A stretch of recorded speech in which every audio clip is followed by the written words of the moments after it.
Good morning, students. I hope everyone are fine. Okay. So in the last class, we discussed some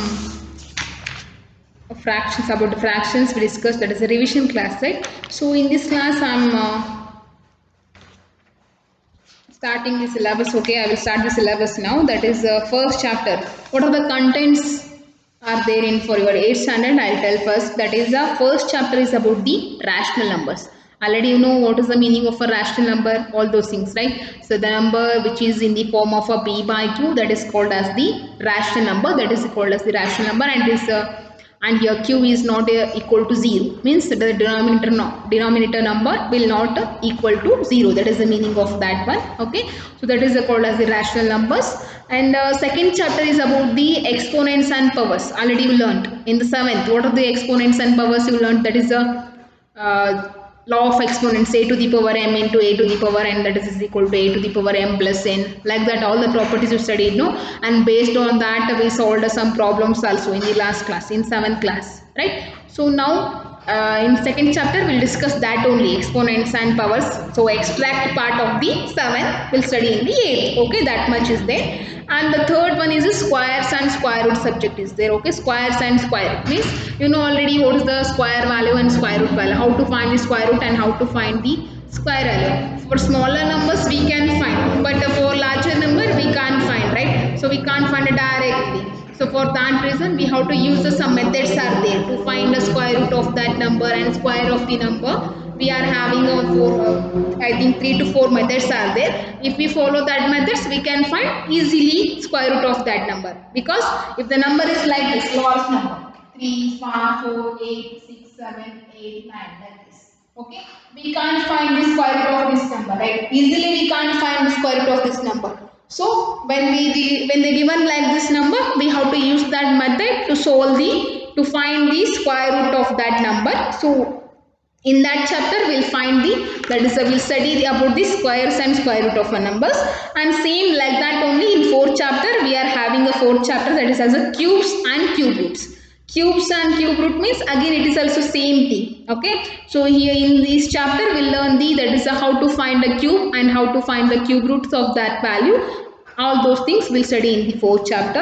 And the fifth chapter is a playing with the numbers is there. It is like a only magical. Okay, so here we have some games, right? It's like a game. Okay, so fifth chapter is about a game only. Okay, so we have to, how to solve the puzzles. If the puzzles is given, how to solve, no? That already you played in this your mobile, or else the another anywhere. Okay, so if you know the how to solve the puzzles, that is only about related to the fifth chapter. In fifth chapter that only given, playing with the numbers means they given us some puzzles, we have to solve that puzzles. Okay, and the sixth chapter is about the algebraic expression and identities. Algebraic expressions and identity means already you know what is the algebraic expression.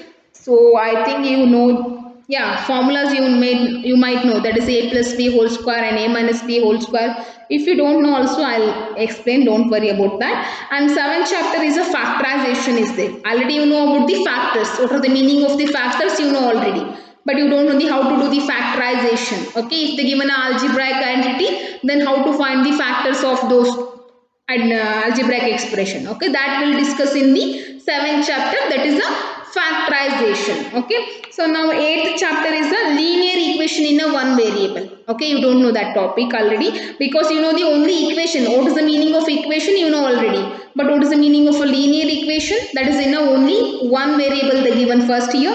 Okay, that will learnt in the eighth chapter. And next ninth one is there, that is a comparing quantities. Comparing quantities means you already learned, that is in a 7th standard only, that is a to find a percentage, and after that to profit and loss is there, and only up to profit and loss you studied in the 7th standard. But in 8th standard what they extended here, that is about the discount and successive discount and sales tax or a value added tax and compound interest and interest component half yearly or quarterly, and the time and work, taps and systems. Okay, these are the some topics which they extended in the 8th standard. these topics are not learnt in the 7th. Okay, so we'll discuss in the 9th chapter. Okay, don't worry about that. And next 10th chapter is about the direct and inverse proportions. Okay, direct and inverse proportion we'll discuss in the 10th chapter. And the 11th one is understanding the quadrilaterals. In geometry you may heard the term that is a quadrilateral. Okay, quadrilateral means what? Which is having a 4 sides. That figure is called as the quadrilateral. Okay, so even the rectangle is also a quadrilateral, even square is also called as the quadrilateral. But what is the difference in that? In rectangle only two sides are equal, and in square all the sides are equal. If that condition is also satisfied, then only we can say square and rectangle separately, right? But in quadrilateral definition, there is no restrictions is there. If the figure is containing only 4 sides, whatever it may be equal, it may be unequal, it doesn't matter. Okay, if you want to say the figure is quadrilateral, then it must contain the 4 sides. The figure which is containing a 4 sides, that is called as the quadrilateral. That will means in that quadrilateral we'll see the what are the properties about the quadrilaterals. Okay, based on that properties we'll discuss some problem also. Okay, that is we'll discuss in the 11th chapter, that is understanding the quadrilaterals. Now, and 12th chapter is the visualizing the solid shapes is there. That is about related to the 3D shapes. Okay, so we'll discuss the 3D shapes in the 12th chapter. And the 13th chapter is the construction is there. Construction means how to construct a quadrilateral. Okay, using a given 2 sides, using an angle, how to construct that quadrilateral we'll discuss in the 13th chapter. And the 14th chapter is a perimeter and area. You already heard the name of a perimeter and area. You know the perimeter of a rectangle, perimeter of a square, and perimeter of a circle, whatever the things. Okay, so all that you studied. But in this 8th standard we'll discuss about the some quadrilateral and rhombus and trapezium. Okay, we'll discuss about that perimeter and area in 14th chapter. Okay, so after that 15th chapter is about the surface area and volume is there. Okay, so surface area and volume, this there will be some formulas are there. If you know the formula, then you can easily solve the problems. Okay, that don't worry, it's a very easy concept only. 15th chapter also. And 16th chapter is a data handling is there. You already learned data handling in 7th standard also. Okay, so that will be some part extracted here in the 8th standard, that will learn in the 16th chapter, that is data handling. And 17th one is the introduction to the graph. How to plot the graph means if the linear equation is given, how to plot the graph we'll discuss in the 17th chapter, that is introduction to the graphs. Okay, so here in 8th standard you are having a 17 chapters. Okay, in 7th you already you have you had only that is a 15th chapter, but in this 8th standard you will learn a 17 chapters. Okay, 2 chapters are extended in the 8th standard. So please be serious about your studies. Who have not bring your textbooks, so please come to school and take your textbooks. Okay, so because today I am starting the syllabus only, so if you have textbook, then only you can have an idea about this whatever I am saying, otherwise you can't understand properly. For that reason, so please come to school and bring your textbooks. Okay, so we'll start with the first chapter, that is a rational number. Okay, so we'll start with the rational number now. The first chapter 1 here, rational number. Okay, so we'll begin with the rational number now. That is, what is the meaning of a rational number here? Rational number, the number which is in the form of a, okay, so the number which is in the form of a p by q. Okay, where q is not equal to 0. Okay, the number which is in the form of a p by q and q is not equal to 0 is called a rational number. Understanding what I am saying here? The number which is in the form of a p by q and q is not equal to 0. This condition must you have to write, otherwise it's a wrong definition. Okay. Okay, don't say whether it is form of the p by q, then we can say rational number. Okay, it is not a rule. So this condition you have to say, otherwise it's a wrong definition. So q is not equal to 0. Because why? Because see here 1 by 0, what is the value of 1 by 0? It is a infinity. Okay, what is the 2 by 0 value? It is a infinity. For that reason we have to say q is not equal to 0. Okay, then only we can say that is called as the rational number. What are the examples here for rational numbers? 2 by 3, 3 by 4, and 5 by 6, and 7 by 8, and 4. Okay, so here these are the examples for the rational numbers. The number which is in the form of a p by q and q is not equal to 0 is called a rational number. Okay, and the examples are 2 by 3, 3 by 4, and 5 by 6, and 7 by 8. Okay, so these are the examples are given here. And next we are having here directly, there is a properties of a rational number. Okay, in that properties of a rational number we are having first part is the properties of a addition. Okay, so we'll see the properties of a addition or the addition properties of a rational numbers. Okay, you already learned in 7th standard, that is the properties of the what? Integers. Same addition properties of integers you learned, right? Now you are discussing about the rational numbers. You already learned about integers in the 7th standard only, right? So that only same properties, nothing will changes. Only the change thing is we discussed there in integers. About integers we discussed, but now we are discussing about the rational number. Only numbers are exchanging, okay, but the properties are all are same here. So now we'll discuss with the addition properties of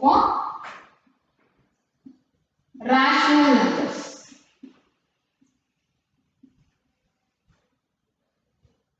Okay, addition properties of rational numbers.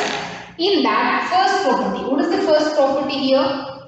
Closure property, right? Closure property. So first property is closure property. In that, what we are having? A plus b, that is equal to c, for all a comma b comma c is belonging to what? Rational number. Rational number is denoted by q. And what is the meaning of this one? For all. Okay, in 7th only I told. For all means this one symbol. This symbol is called as the for all. And this one is called as the belongs. Okay, so here closure property. In closure property, what we are having? A plus b, that is equal to c. For all a comma b comma c is belonging to q here. Means it is a q means rational number. For all rational number, this property will satisfy. Closure property a plus b is equal to c. For all a comma b comma c belongs to q. That is rational number. Example. Take an example here. That is 1 by 2, here 2 by 3 is there. Take a LCM. This will be 6 and here 3 into 2. 3 plus 2 to the 4, that is a 7 by 6. 7 by 6 is also a rational number? Yes. So 1 by 2 plus 2 by 3. Take any two rational number, add those two rational number. Again what you are getting here? 7 by 6. That is again a rational number here.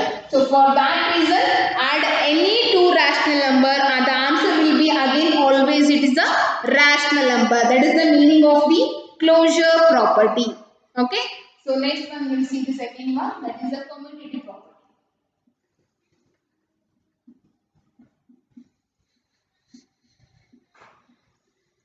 Commutative property. General formula is like this. Okay. I should have this one property. Okay. So what is the closure property? A plus b is equal to b plus a, and here for all a comma b is belonging to rational number. Okay. So here a plus b is equal to b plus a. For all a comma b belongs to rational number. That is the meaning of the commutative property. Okay, commutative property means what? A plus b, that is equal to b plus a. For all a comma b is belongs to rational number. This is the meaning of the commutative property. And next we are having a means what if we add those two rational number, again exchange the order of the addition. First write the B and after write the A. Then also add, we will get the same answer only. Okay, so that is the meaning of the commutative property. And the third one is a associative property.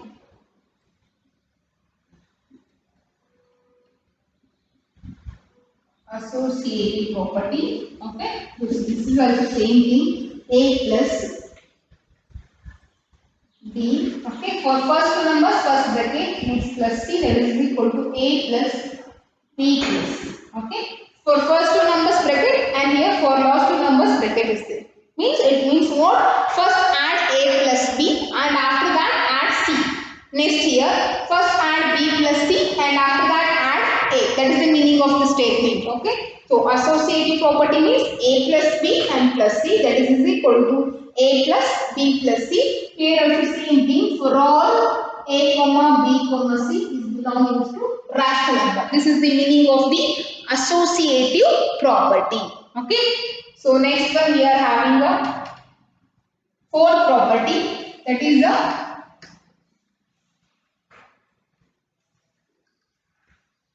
I think existence or additive. Yeah, additive identity. Okay, so that is the fourth property, additive identity. Okay, so what is the meaning of this property? That is A plus 0, that is equal to 0 plus A, that is equal to A only. So for all A is belongs to rational number. Okay, so here the additive identity element is 0 here. So 0 is the additive identity.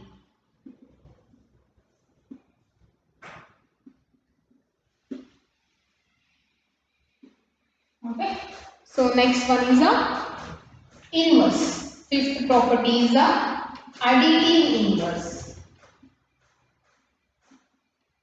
Additive inverse. So what is the additive inverse here? That is nothing but that. See here, A plus minus A, that is equal to 0. Therefore here minus A is the additive inverse of A. Okay. If the rational number is a plus is there, then negative of that number is the inverse of that number. That is the meaning of that one. See here, if a 2 by 3 is the rational number, what is the inverse of this one? 2 by 3 is the given rational number. You have to say the what is the inverse of the 2 by 3? Inverse of a 2 by 3 is a minus 2 by 3. Because see here, 2 by 3 minus 2 by 3. What you are getting? 0 only, right? So we want this condition. Okay. So A plus minus A. If the rational number is a minus only. See here, if I give the minus 1 by 2. So what is the additive inverse of the minus 1 by 2? Additive inverse of the minus 1 by 2 is a plus 1 by 2. Okay. If the number is a plus, then make it a negative. If the number is already negative, then make it a positive. That is the inverse. Okay. So this is the inverse, and after that okay, only this much is their properties. Distributive property is not there for you people. Okay, so next these are the properties of additive properties of the rational numbers are there. Same thing for the subtraction also. Subtraction properties of rational numbers. In subtraction only one property will satisfy, other all properties will fail to satisfy, because only one property, that is closure property, will satisfy.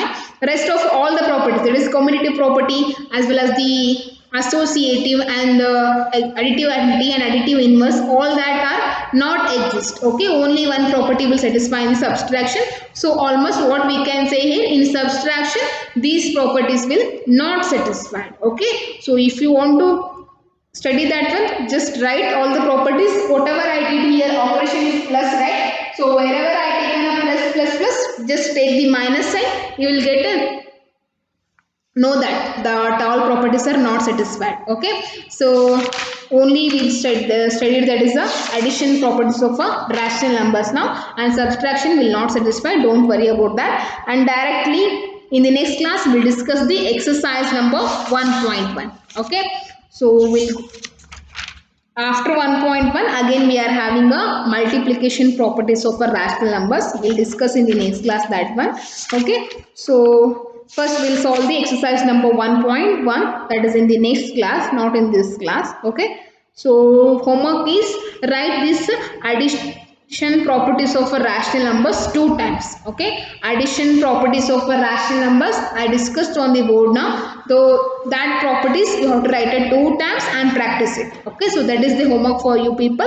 And till the next class, till that for next class, be safe in your home. Okay, see you in the next class. Thank you everyone.